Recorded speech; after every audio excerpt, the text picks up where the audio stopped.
So welcome to students. This is our new lecture. So today we are going to discuss the vapor pressure of a solution in which the non-volatile solute is added in liquid. So what is a student? The non-volatile solute is added in volatile solvent. Clear student? तो आज जो अपन discuss करने, इससे पहले जो अपन ने discuss किया था बच्चों, that is liquid in liquid. And liquid in liquid के अंदर आइदर इट इज़ आइडियल और non ideal solution, but both the substance that is A as well as B, both the substance are volatile. Means A भी vaporise हो सकता था और B भी vaporise हो सकता था. यहाँ पे बच्चों जो अपन कंसीडर कर रहे हैं वो ये कंसीडर कर रहे हैं कि जो सोल्यूट है that is non volatile and the solvent is volatile. Means solvent can vaporise, the solute can not vaporise. Clear? इससे पहले बच्चों में आपको बताऊं, कुछ बच्चों ने मेरे से एक डाउट पूछा था, sir how the Raoult's law as a special case, ये वाला था बच्चों डाउट. इसमें ये अपर पोर्शन पूछा था, Raoult's law as a special case of Henry's law. Why not Henry law is a special case of Raoult's law. बच्चों बोलने में कैसे भी बोल सकते, but Henry law was proposed in 1803. कब दिया था हेनरी ने लॉ? 1803. जबकि राउल्ट्स ने कब दिया था? 1887. तो इट इज़ हेनरी, राउल्ट्स का लॉ हेनरी की तरह या हेनरी का लॉ राउल्ट्स की तरह? सो डेफिनेटली बच्चों राउल्ट्स लॉ बाद में आया, इसलिए अपन क्या बोल सकते हैं, Raoult's law is a special case of Henry's law. Clear student? बात समझ में आ गई होगी. Clear? So it is because of the Henry's law discovered first and Raoult's law discovered later on, and therefore we called Raoult's law as a special case of Henry's law. तो बच्चों अभी अपन वापस अपने टॉपिक पे आते हैं. So now just see the non-volatile solids. तो student अपन कौन कौन सा ले रहे हैं? जैसे suppose it is NaCl, but यहाँ पे बच्चों अभी अपन इनिशियली NaCl कंसिडर नहीं करेंगे, but definitely the NaCl when dissolved in water, it is a non-volatile solute, but we are discussing glucose, we are discussing urea, we are discussing cane sugar that is in water, or it is iodine and sulfur in carbon disulfide. So बच्चों ये जो है that is polar solute in polar solvent, it is non-polar solute in non-polar solvent. So iodine and sulfur is better dissolved in carbon disulfide. So these are the some examples in which the solid is dissolved in liquid. Clear? Now what happens when these solids are dissolved in liquid? Now some physical properties of these solutions are quite different from those of pure solvent. तो बच्चों क्या होता है जब अपन non volatile solute को किसके अंदर डालते हैं? सॉल्वेंट के अंदर वोलेटाइल.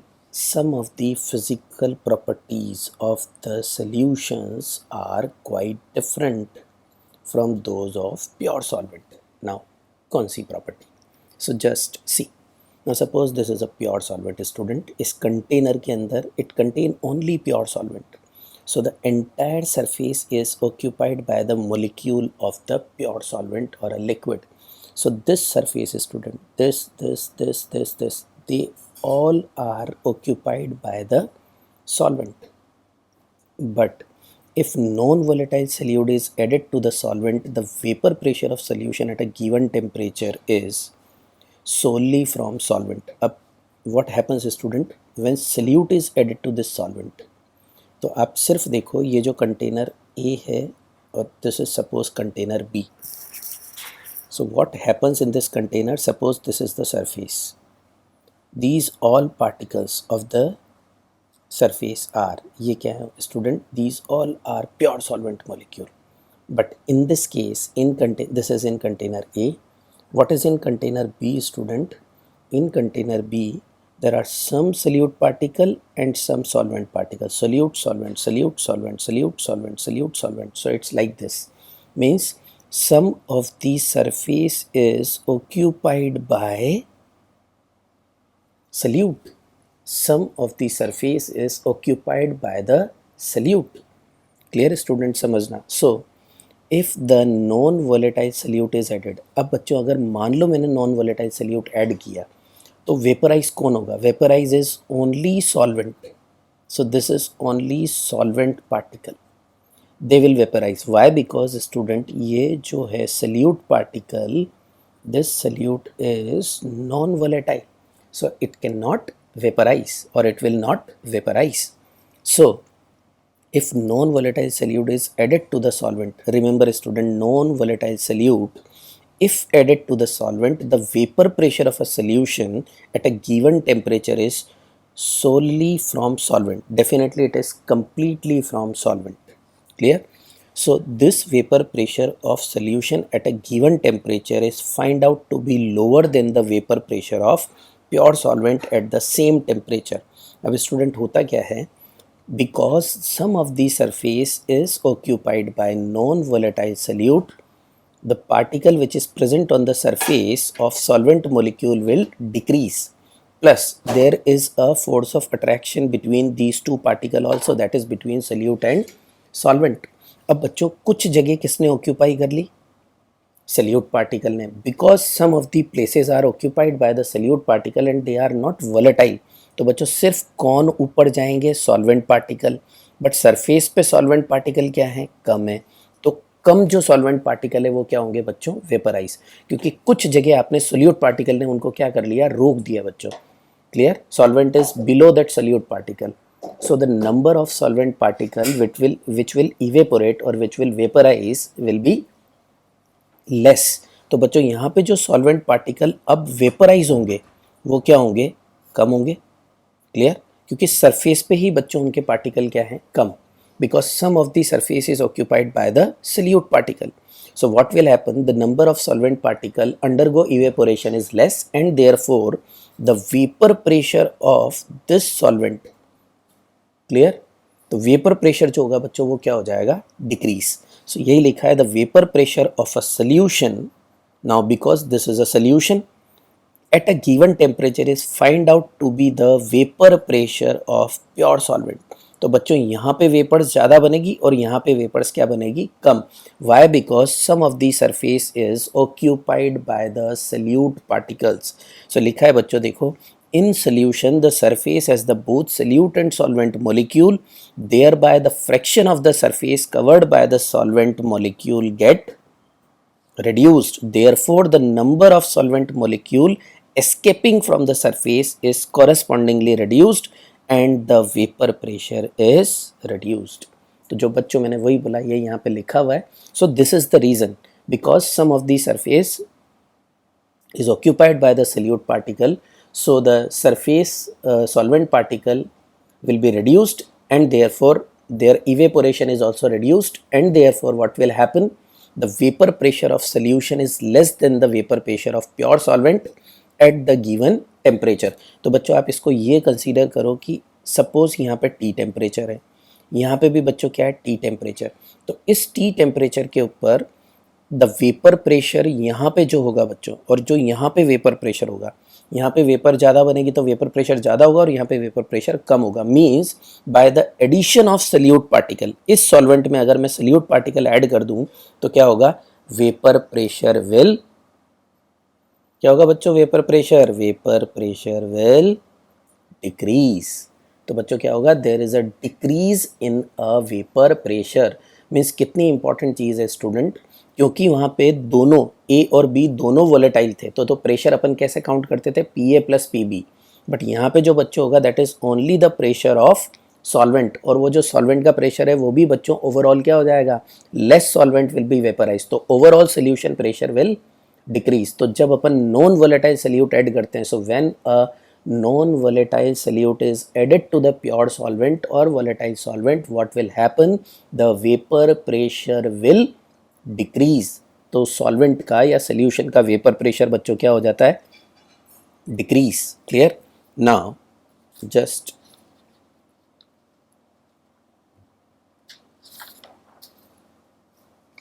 सो अब यहाँ पे बच्चों ये जो वेपर प्रेशर डिक्रीमेंट है किस पे डिपेंड कर रहा है?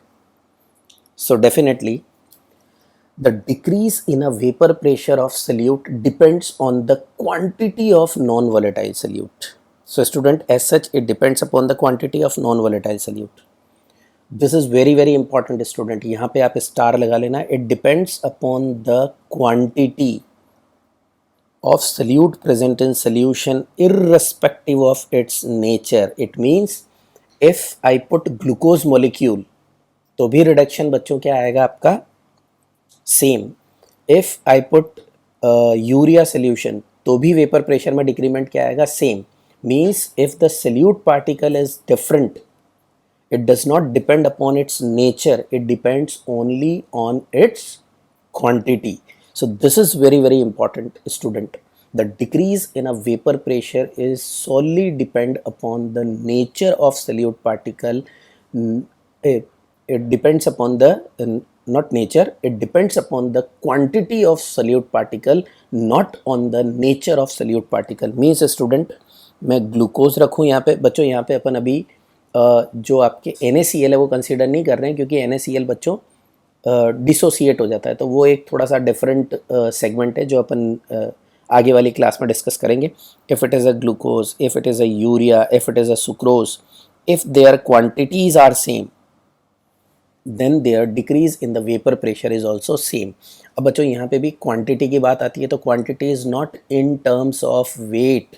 Remember, quantity is not in terms of weight. तो यहाँ पे बच्चों वेट को काउंट नहीं करना है, वो अपन आगे पढ़ेंगे कि quantity in terms of moles और नंबर ऑफ पार्टिकल्स. तो यहाँ पे जो क्वांटिटी लेनी है ना बच्चों, वो किस टर्म्स में लेनी है, नंबर ऑफ पार्टिकल्स. और नंबर ऑफ पार्टिकल्स कैसे निकलते हैं, द नंबर ऑफ पार्टिकल्स और number of molecules are calculated by number of moles. Clear? if the weight is different then the number of moles are different. So if the number of moles are same then it will affect the vapor pressure in the same way. Clear? Now for example, decrease in the vapor pressure of water by adding 1 mole of sucrose to 1 kg of water is nearly same to that produced by adding 1 mole of urea. तो बच्चों अभी मैंने आपसे बताया कि यहाँ पे weight की terms में नहीं है, it is in terms of moles और number of particles.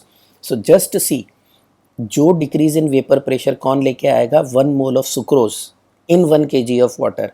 The same, almost the same reduced in pressure is done by 1 mole of urea.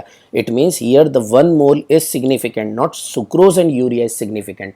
It means any kind of non-volatile solute if their moles are same. Remember बच्चों यहाँ पे मैं NaCl type के मतलब आपके वो compound नहीं कर रहे हैं जो डिसोसिएट या एसोसिएट होते हैं, अपन वो कंपाउंड डिस्कस कर रहे हैं which do not undergo dissociation और एसोसिएशन. वो अभी बच्चों अपन बाद में डिस्कस करेंगे. तो अभी ये रखना है सुक्रोज और urea. If we will add anything to the 1 kg of water, either it is sucrose or it is a urea, the decrease in vapor pressure will be same. So the same quantity of water at that temperature. I think समझ में आया होगा बच्चों आपको. So this is the effect of non-volatile solute on vapor pressure. Clear? Non-volatile solute. इससे पहले बच्चों अपन ने क्या पढ़ा था, liquid in liquid. अभी जो अपन पढ़ रहे हैं वो क्या पढ़ रहे हैं, solid in liquid. Now Raoult's law को बच्चों अब अपन डायरेक्टली क्या बोल सकते हैं इतना सब देखने के बाद. So Raoult's law in its general form can be stated as for any solution. अभी सोल्यूशन के लिए बोल रहे हैं बच्चों, जैसे वहां पे भी अपन ने सोल्यूशन के लिए बोला था लिक्विड इन लिक्विड में. So Raoult's law can be stated that for any solution the partial vapour pressure of each volatile component, we are talking about the volatile component, the partial pressure of each volatile component in the solution is directly proportional to its mole fraction. It means the P is directly proportional to chi. और बच्चों ये chi किसका लेना है अपन को, it is of volatile solvent or solute, means volatile component. So we can say this is the Raoult's law. Now binary solution, if solute is non-volatile student, so if it is non-volatile, जो आपका pressure होगा because of solute, the pressure because of solute is 0. Is it clear? Why? Because this is non-volatile. Now if it is only solvent, if only solvent is present in vapor phase, its contribution to vapor pressure, definitely. So pressure is directly proportional to mole fraction, clear. तो बच्चों अब अपन इसको अगर solution बना देते हैं तो क्या होगा, देखो आप, chi is equals to 0 and chi is equals to 1, this chi is solvent. As the mole fraction of solvent increases, its vapor pressure also increases, और at this juncture स्टूडेंट क्या लिखा हुआ है, it is a vapour pressure of pure solvent. तो बच्चों अगर मैंने इसके अंदर नॉन वोलेटाइल सॉल्यूट डाल दिया तो जो प्रेशर होगा वो सिर्फ किसकी वजह से होगा, the pressure is only because of the mole fraction of solvent. The pressure is only because of the mole fraction of solvent. Why? Because solute does not take part in vapor formation. So बच्चों ये वाला जो है उसका कोई significance नहीं हो जाएगा, तो पूरा जो प्रेशर ऑफ सोल्यूशन है उसको आप क्या लिख सकते हो, या pressure of solvent, pressure of solvent is directly proportional to mole fraction of solvent. और जब इसको अपन रिमूव करते हैं बच्चों तो यहाँ पे क्या आता है, P not A.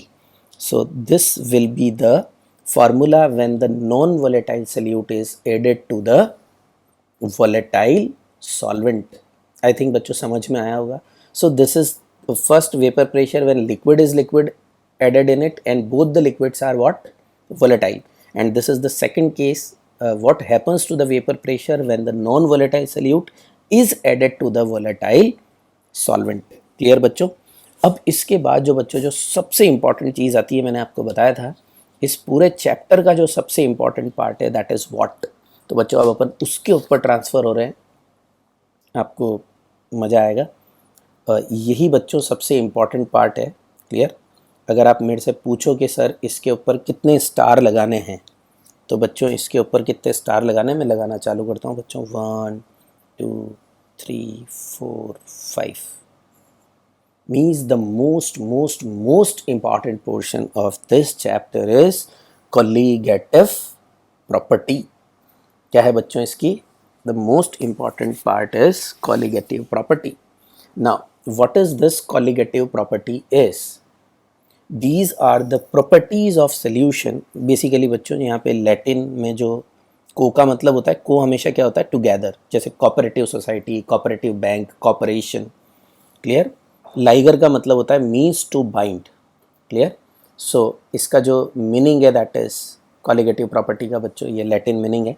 Now what is this colligative property is, student, these are the properties of solution which depends only on the number of solute particle. Student वापस अच्छे से ना ये पूरी डेफिनेशन आपसे पूछी जाएगी, it is also question of board. The properties of a solution which depends on the number of particles, solute particle. And ये जो नंबर ऑफ सल्यूट पार्टिकल है बच्चों किससे कैलकुलेट करेंगे, it is in terms of moles. So the properties of solution which depends on the number of solute particle irrespective of their nature relative to the total number of particle present in solution. Clear?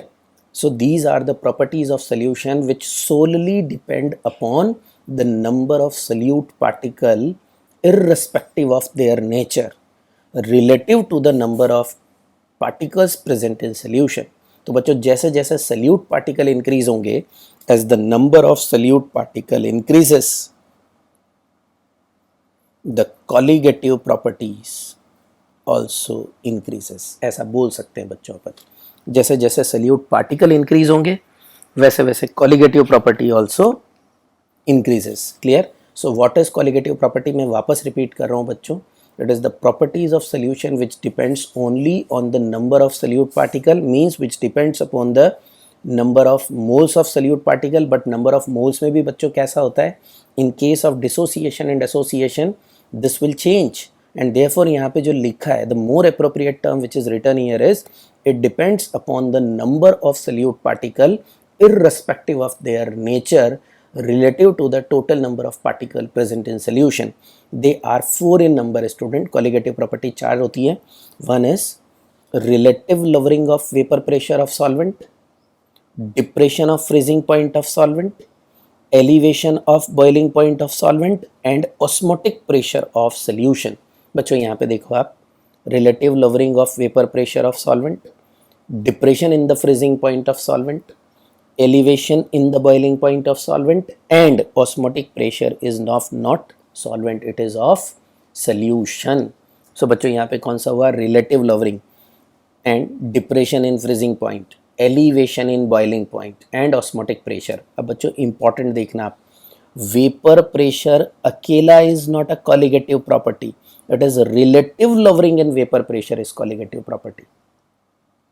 अकेला freezing point is not a colligative property, depression in freezing point is a colligative property.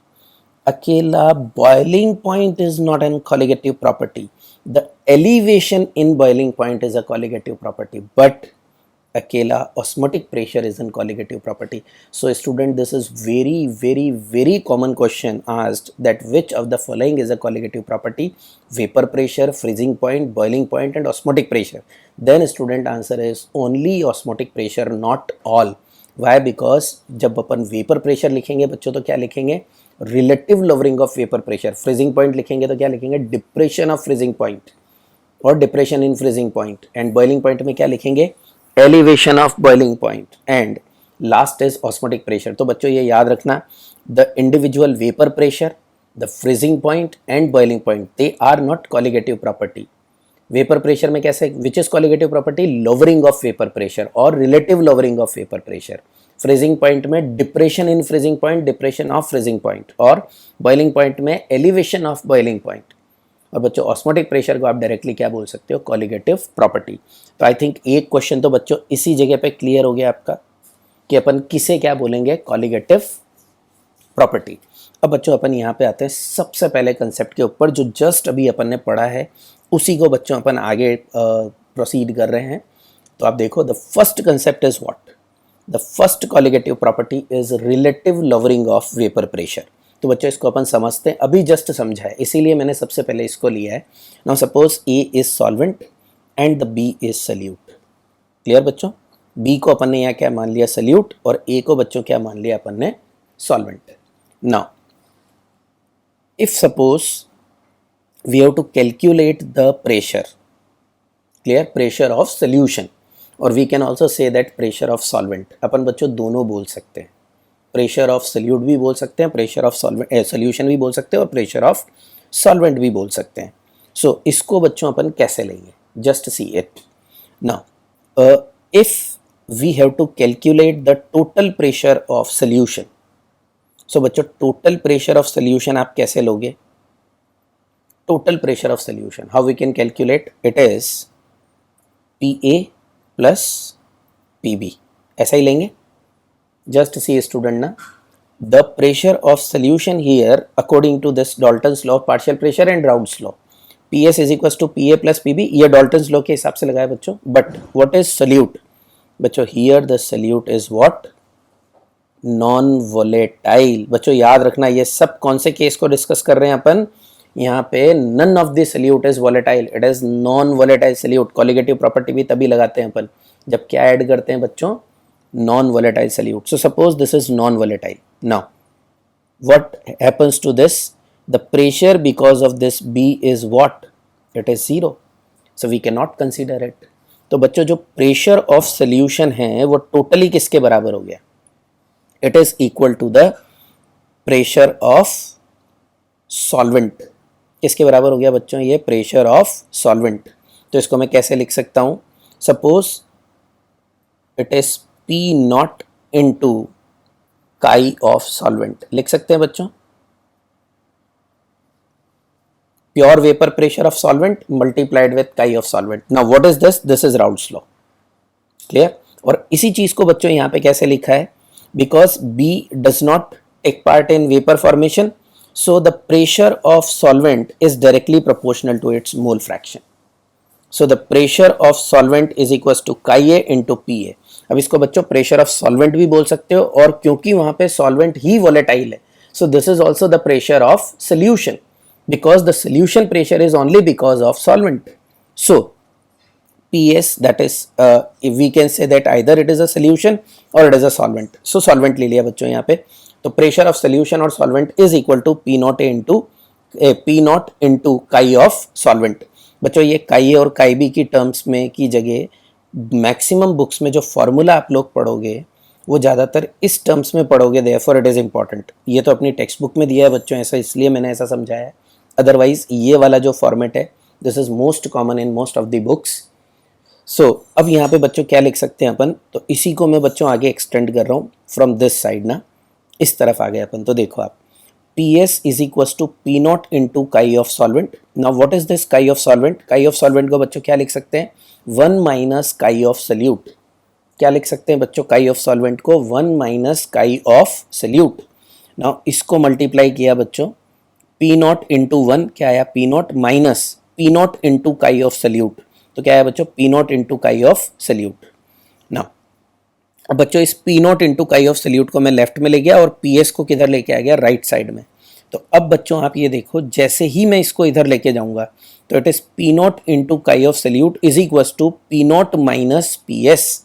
अब बच्चों ये जो PS है that is of either solvent और solution, जो भी आप मानो, ये जो है ये क्या होगा, इट इज लेस. अभी अपन ने पढ़ा था the value of vapour pressure क्या हो जाता है, pressure of solvent will decrease by the addition of non volatile solute. और जो प्योर वेपर प्रेशर है बच्चों वो हमेशा क्या होगा, ज्यादा.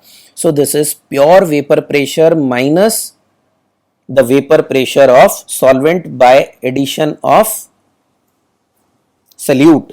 देखो बच्चों P नॉट क्या हुआ आपका, pure vapour pressure of solvent, and PS क्या हुआ, it is a vapour pressure of solvent after addition of solute. So this will be less. तो ये प्योर बच्चों ज्यादा होगा और ये कम होगा. तो इस टर्म को अपन क्या बोलेंगे बच्चों, P नॉट माइनस PS क्या होगा. तो बच्चों this P naught minus PS और this is P naught minus PA यहाँ पे लिखेंगे. ये क्या होगा बच्चों, this is referred as lowering of vapour pressure. आप कंसीडर करो बच्चों, सपोज प्योर वेपर प्रेशर था सपोज 100 और जैसे ही आपने नॉन वोलेटाइल सल्यूट ऐड किया इट बिकम 70. तो कितना डिक्रीमेंट हुआ, 100 माइनस 70. सो बच्चों this 100 minus 70 is what, this is the lowering of vapour pressure. क्या बोलेंगे बच्चों अपन इसे, लोअरिंग ऑफ वेपर प्रेशर. और ये जो लोअरिंग ऑफ वेपर प्रेशर है if it is divided by P not. बच्चों एक चीज याद रखना, जब भी अपन किसी भी चीज में जैसे P नॉट माइनस PS लिखा मैंने, if it is divided by P not, अगर किसी भी चीज को अपन ओरिजिनल से डिवाइड कर देते हैं तो अपन उसे बच्चों अपने मैथ्स की लैंग्वेज में क्या बोलते हैं, it is relative to this. जैसे अपन ने पढ़ा था vapour density is a relative density. So likewise when P naught minus PS is divided by P naught we called it relative lowering of vapour pressure. क्या बोलेंगे बच्चों इसे अपन, relative lowering of vapour pressure. और बड़ी classic चीज देखना बच्चों, this relative lowering is equal to which one, chi of solute. और काई ऑफ सल्यूट क्या होता है बच्चों, number of moles of solute divided by total number of moles. Means this particular thing is directly equal to number of moles of solute divided by total moles. So it is equal to or it is directly proportional to number of moles of solute. It means the properties of solution which depends on the number of solute particle irrespective of their nature is referred as colligative property. And therefore student, both even lowering of vapor pressure और relative lowering of vapor pressure ये दोनों terms में आ सकता है, क्योंकि बच्चों P not A भी क्या होता है, कांस्टेंट. तो अगर मैं इसको कांस्टेंट मान लेता हूं तो मेरा P not A minus PA मतलब lowering of vapor pressure is directly proportional to mole fraction of solute. So we can say that the lowering of vapor pressure as well as relative lowering of vapor pressure, they are the colligative properties because that depends on the number of solute particle. Very important student, clear? So this is how we calculate lowering of vapor pressure or relative lowering of vapor pressure. I think बच्चों समझ में आया होगा. So this is lowering or relative lowering, clear? इसको बच्चों अपन क्या करते हैं, एक बार वापस कैलकुलेट करते हैं तो आपको और अच्छे से समझ में आएगा स्टूडेंट्स. क्लियर? मैं ऐसा करता हूँ, आप लोगों के लिए इसे वापस कैलकुलेट करता हूं बच्चों।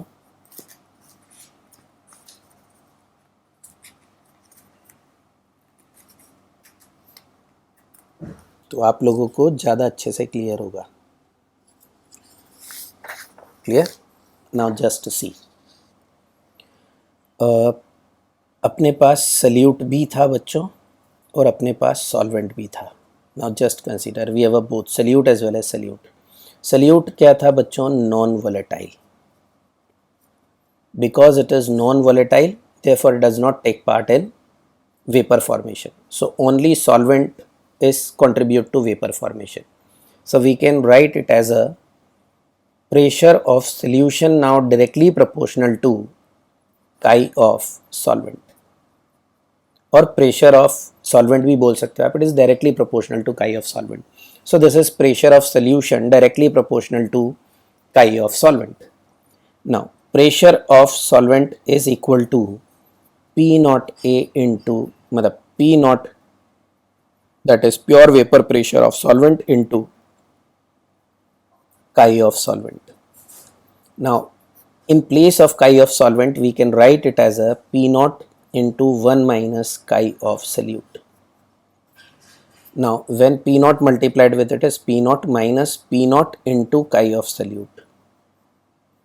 Now P naught into chi of solute को इधर ले गए बच्चों तो ये प्लस हो गया, P naught into chi of solute is equals to P naught minus PS. Now बच्चों this is decrement, means the final vapor pressure after addition of solute, and this is a pure vapor pressure. So what this term is referred as, this is called lowering of vapor pressure. Clear student? This is called lowering of vapor pressure. Now if this P naught is a constant, this lowering of vapor pressure is directly proportional to chi of solute. Therefore, we can call it as a colligative property. Likewise, if P naught is shifted to this side, the chi of solute is equals to P naught minus PS upon P naught. And this term is referred as relative lowering of vapor pressure.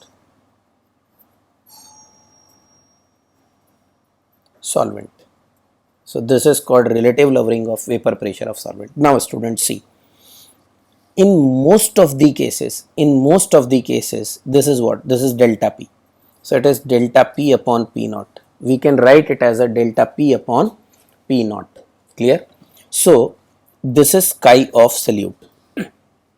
Now in most of the cases student, we are considering the dilute solution. Now what is the meaning of student dilute solution? When the amount of solute is less. So the number of moles of solute is very less than number of moles of solvent. Then the solution is considered to be dilute. So just see this. P naught minus PS upon P naught is equals to number of moles of solute divided by number of moles of solute plus number of moles of solvent, ऐसे ही लिखते हैं बच्चों.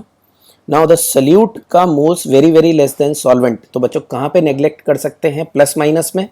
जब भी बच्चों बहुत कम value given होती है तो where it is neglected in case of addition and subtraction, not in case of multiplication and division. ये जरूर याद रखना. So number of moles of solute और सॉल्वेंट की जगह बच्चों क्या लिख सकते हैं? बिकॉज इसका अमाउंट बहुत कम है तो it is totally equal to number of moles of solvent. तो बच्चों जो मैक्सिमम निट में क्वेश्चन आएंगे वो कुछ ऐसे होंगे. It is n of solute divided by n of solvent. But यहाँ पे बच्चों अपन ने क्या कर दिया? We have neglected. What we have neglected? We have neglected the number of moles of solute because dilute solution is given. सो बच्चों formula ऐसा हो गया. तो ज़्यादातर ये फॉर्मूला बच्चों अपने बहुत काम आता है, बट अपन इसका एक और फॉर्मेट लिख सकते हैं बच्चों जिसके अंदर अपन नेग्लेक्ट नहीं करेंगे. Answer will be remain same. Answer में बहुत बड़ा फर्क नहीं आने वाला, बट वो कैसा होगा बच्चों? तो जस्ट गो थ्रू इट. इसको मैं निकालता हूँ. ये हुआ बच्चों, दिस इज फॉर नेट में ज़्यादातर यही लगेगा. बट अगर मान लो अच्छा क्वेश्चन आ गया कभी कभी और number of moles of solute is increased, so we can not neglect it. मान लो suppose it is not neglected, तो बच्चों अगर अपन डायरेक्ट वही लगाते हैं विच इज़ नॉट नेग्लेक्टेड, तो फॉर्मूला क्या बनेगा, तो just go through it, so just see this, फिर उसको बच्चों एक बार वापस समझाऊंगा मैं। So suppose it is P naught minus P S upon P naught is equals to N, इस एन को मान लेते हैं बच्चों सल्यूट, और कैपिटल एन को मान लेते हैं अपन सॉल्वेंट। क्लियर स्टूडेंट, ऐसा मान लिया तो इसको क्या लिख सकता हूँ, n upon small n plus capital N. अभी इसको बच्चों इन्वर्स कर देते हैं, P naught upon P naught minus P S is equals to n plus capital N upon small n. Now we can write it as a P naught minus P S is equals to n by n plus capital N by N. We can write it as a P naught upon P naught minus PS is equals to 1 plus capital N upon small n. इसको इधर लिया बच्चों, P naught upon P naught minus PS minus 1 is equals to capital N upon small n.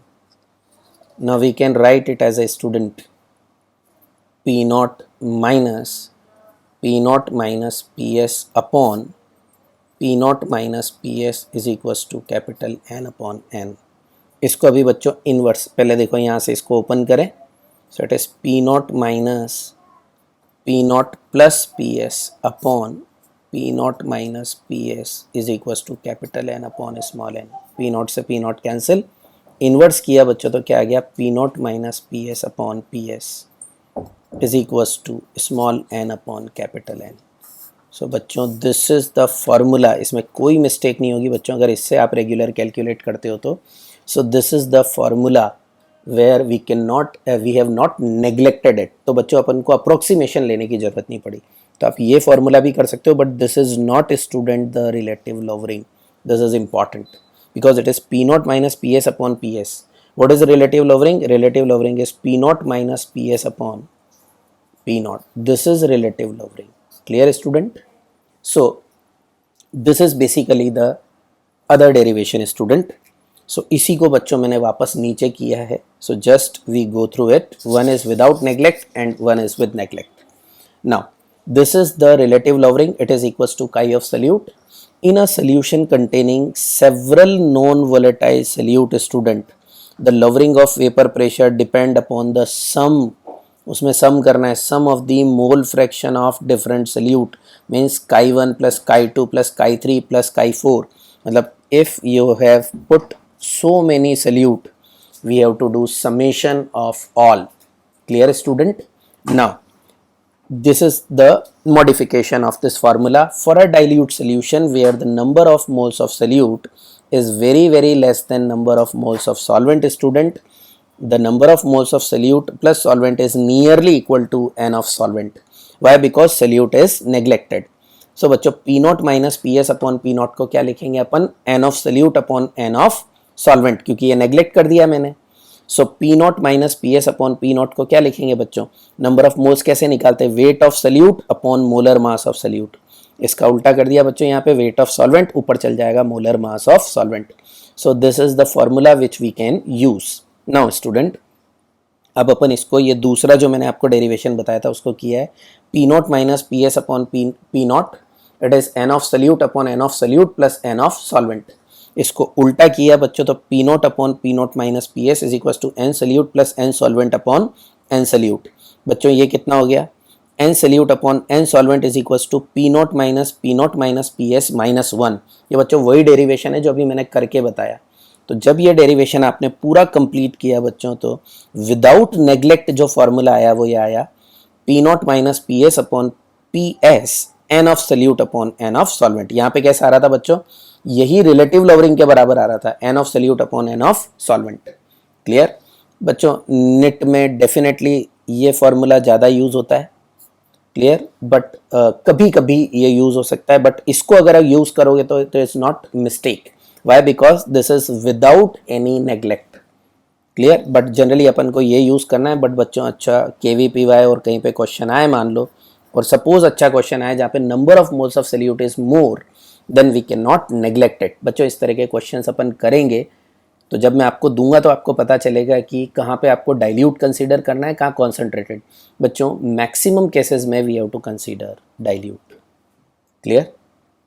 So this is called the formula for relative lowering of vapour pressure. तो बच्चों इसे बोलते हैं अपन relative lowering. और ये किस पर डिपेंड कर रहा है बच्चों? It depends upon the number of solute particle and independent of its nature, therefore we called it a colligative property। क्या बोलते हैं बच्चों इसी के लिए अपन इसे colligative property। Clear? I think बच्चों समझ में आया होगा what is this relative lowering of vapour pressure. Clear student? आया समझ में सबको? सो वापस बच्चों मैं रिपीट कर रहा हूँ आज जो अपन ने पढ़ा। सबसे पहले एक बच्चे ने डाउट पूछा था, sir why the Raoult's law is considered as a special case of Henry's law. तो स्टूडेंट हेनरीज लॉ पहले आया, राउल्ट्स लॉ बाद में आया। तो हेनरी ने अपना लॉ पहले दे दिया था, अपना नियम पहले दे दिया था। Therefore we considered that the Raoult law is a special case of Henry's law because they resemble with each other and the Henry's formula discovered और proposed first and Raoult's law discovered later on. Now the second one is a student जो अपन ने पढ़ा, when a non-volatile solute is added in a solvent, the vapor pressure of the solvent will decrease because some of the solute particle covers the surface of solvent particle. So the number of solvent particle present on the surface are decreased and only the surface particle will evaporate during the process of evaporation. So if the number of surface particle decreases, their evaporation will also decreases. So there is decrease in the vapor pressure. So student जब भी अपन non volatile salute को solvent के अंदर add करेंगे तो what will happen? The vapor pressure will decrease.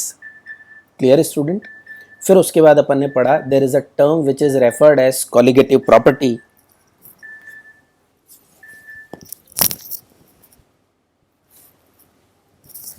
There is a term which is referred as colligative property. So what is this colligative property is, student? These are the properties of solution which depends on the number of moles of or the number of particles of solute irrespective of their nature. Clear? फिर उसके बाद बच्चों there are four type of colligative properties. One is lowering of vapor pressure or relative lowering of vapor pressure of solvent, depression in freezing point or depression of freezing point of solvent, elevation of boiling point of solvent, and osmotic pressure. Remember student, the vapor pressure itself is not a colligative property, the freezing point itself is not a colligative property, boiling point itself is not a colligative property, but osmotic pressure is a colligative property. Depression in freezing point is a colligative property. Elevation in boiling point is a colligative property. Relative lowering or lowering of vapor pressure of solvent is a colligative property. I think बच्चों समझ में आया होगा। फिर उसके बाद बच्चों अपन ने वो जो non volatile solute volatile solvent में ऐड किया था उसका डेरिवेशन किया और उस डेरिवेशन से बच्चों अपन को पता चला the P naught minus P S upon P naught is equals to n of solvent upon n of solute upon n of solvent for a dilute solution where the number of moles of solute is very less than number of moles of solvent. And without neglect, the formula is n of solute upon n of solvent is equals to p naught minus ps upon ps. Clear student? So this is the first colligative properties. अब बच्चों जो अपन इसके ऊपर बच्चों ये जो first colligative property है relative lowering of vapour pressure, इस पर बहुत सारे क्वेश्चंस आते हैं, न्यूमेरिकल्स बहुत आते हैं। क्लियर? तो कुछ न्यूमेरिकल्स बच्चों मैं आप लोगों को करके बताऊंगा इन अ नेक्स्ट क्लास। और जो आपकी अब बच्चों डीपीपी होगी ना, दैट इज ओनली और only based the concept of relative lowering of vapour pressure. अब इसमें भी बच्चों मैं आपको बता दूं what is the most common use of colligative property. Important है बच्चों, याद रखना, what is the most common use of colligative property. The most common use of colligative property is to find out the molar mass of unknown substance. What is student colligative property का use? It is used to find out the molar mass of unknown substance. सबसे ज़्यादा जो अपन colligative property का use लेते हैं वो किसके लेते हैं? To find out the molar mass of unknown substance. तो बच्चों यही निकालेंगे अपन इसके अंदर, कॉलिगेटिव प्रॉपर्टी का जो अपन यूज लेंगे वो सबसे ज़्यादा किसके लेंगे, मोलर मास। बट ये बच्चों में आपको बहुत इजीली जो सबसे ज़्यादा समझ में आएगा मोलर मास निकालना। even in relative lowering of vapor pressure we can find out the molar mass if we know the value of P naught, PS, P naught, weight of solute, weight of solvent, molar mass of solvent, then we can find out the molar mass of solute. But बच्चों ये सबसे अच्छा आपको समझ में आएगा जो मैं समझाऊंगा, that is in elevation in boiling point. Means you can easily catch it. Catch तो आप यहाँ पे भी कर सकते हो, अगर ये सब नोन है तो molar mass of solute you can find out.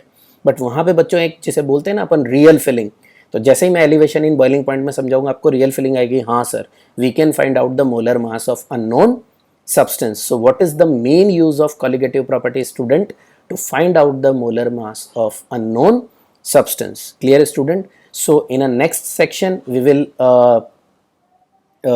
complete almost 3 to 4 or 4 to 5 numericals of this first colligative properties. Clear? And then we proceed to the next colligative property, that is either depression in freezing point or elevation in boiling point. So we will cover simultaneously, student, elevation in boiling point plus depression in freezing point, and in the next lecture we will cover this osmotic pressure completely. Clear? And in last जो बच्चों मैंने आपसे NaCl के बारे में बोला था, why we are not considering NaCl here, हाँ number of particles के terms में we can say, but जो NaCl है बच्चों वो अपन जो अब डिस्कस करूँगा वो करूँगा बच्चों वेंट ऑफ फैक्टर करके एक होता है, that is the last part of this chapter. Clear? तो student we will try to complete this chapter in next week. Thank you.